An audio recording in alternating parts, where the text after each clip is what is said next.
siyam na buwan ka na eh. Tusog ka rito. Tingnan natin kung ano yung nabago rito kay... Kasi yung actual, kailangan ma-check. Yan, hindi naman siya frozen. Very good. May tumunog lang. Okay, the same. Idol, baka may na lang, may naglalambing na ligaments na naiipit kaya hindi mo mapuwersa. Siyempre, iba pa rin kasi yung ano, yung same lang eh. Impact. Relax. Yung leg mo, tinignan nga rin nila, oh, pero ganda. Kahit pa paano. Relax lang.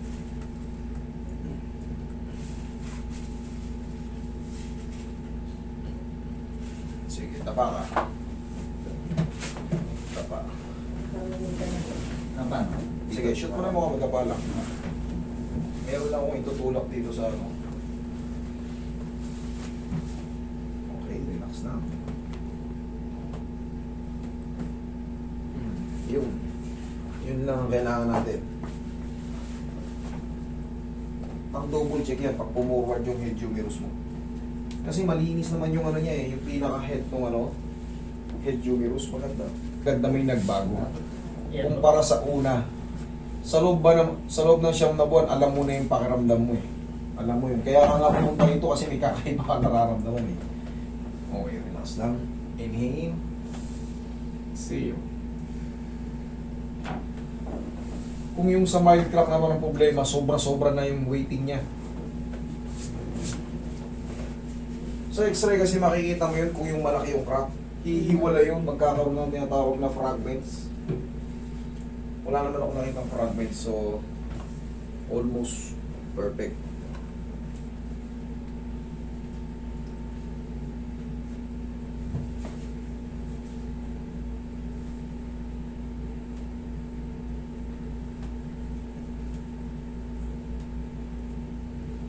Titingnan natin kung kaya mo na.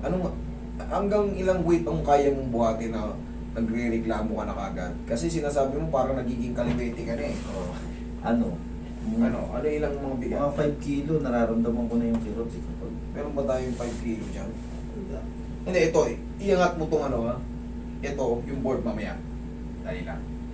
Tingnan natin kung yung... Kasi pagka wala ito sa posisyon, ganun talaga mararamdaman mo para magre-reklamo siya. Sasakit siya.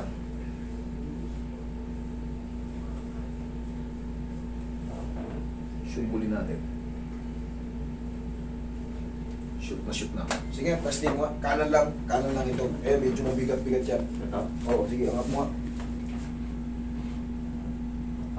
Parang mayroong pa ako nararamdaman.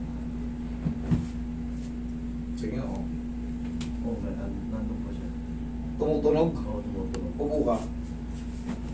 Pag tumutunog lang, walang problema. Pero pag may pain, yan, mamumblema tayo, hindi pwede. Kailangan, tapos, wala lang pain. Kasi yung tunog, kasi dito may tunog din eh, oh. Oh. May kunting tunog. Ayan, oh. Pero, yun, oh. Lumakas nga eh. Wala namang pain. Ganun lang din yun. Kumbaga dito, kailangan talaga walang pain. Eh, may sumasabit ng konti. Eh, maliit lang. Pero kailangan, wala siyang pain. Wait lang. Wait.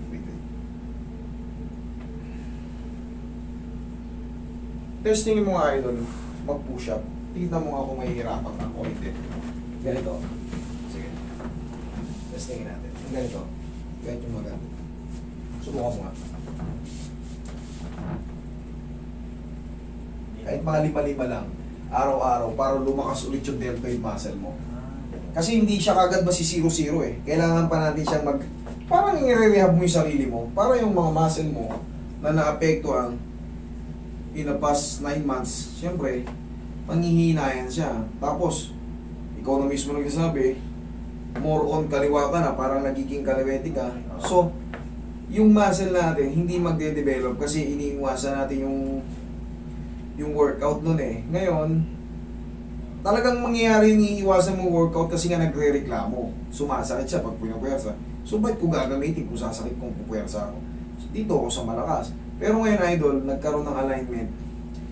Kaya naman po siya, di ba? Oo, kaya naman. Ngayon, idol, for the meantime, kahit mag-straight ka lang muna ng 1 to 2 weeks na push up. Tapos, parang exercise para ko lang makabalik yung signal ng muscle. siya. Okay.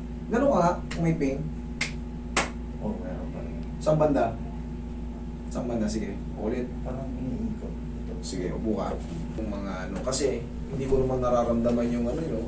So, much better na sabihin nyo yung nararamdaman nyo para ma-adjust pa natin.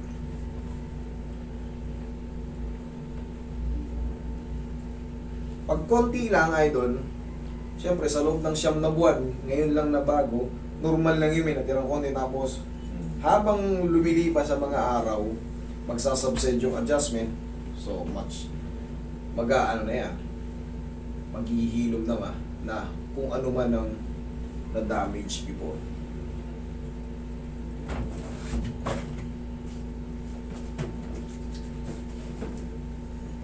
Tamaan natin.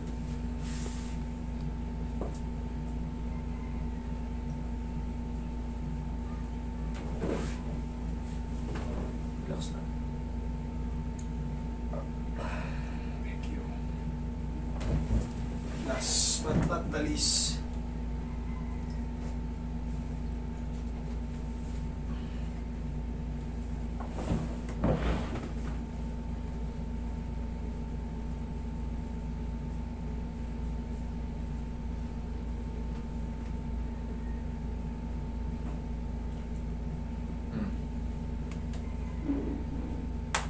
Ikaw nga.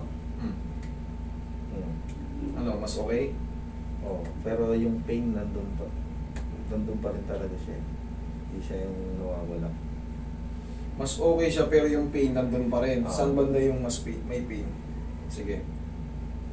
Parang dito, ito yan. Ito, Yung pinaka-joint ng ano. dito sa likod. Oh, ito. Oh. Okay, sige. Relax lang ha.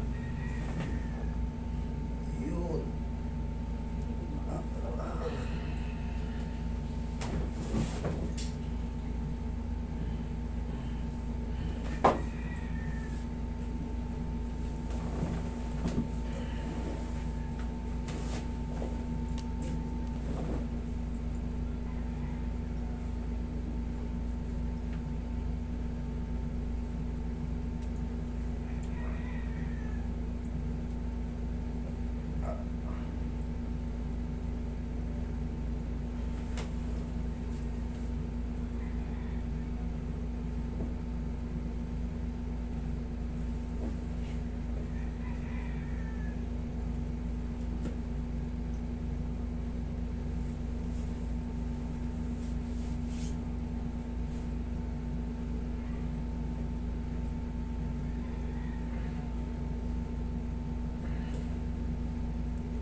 Angat mo nga.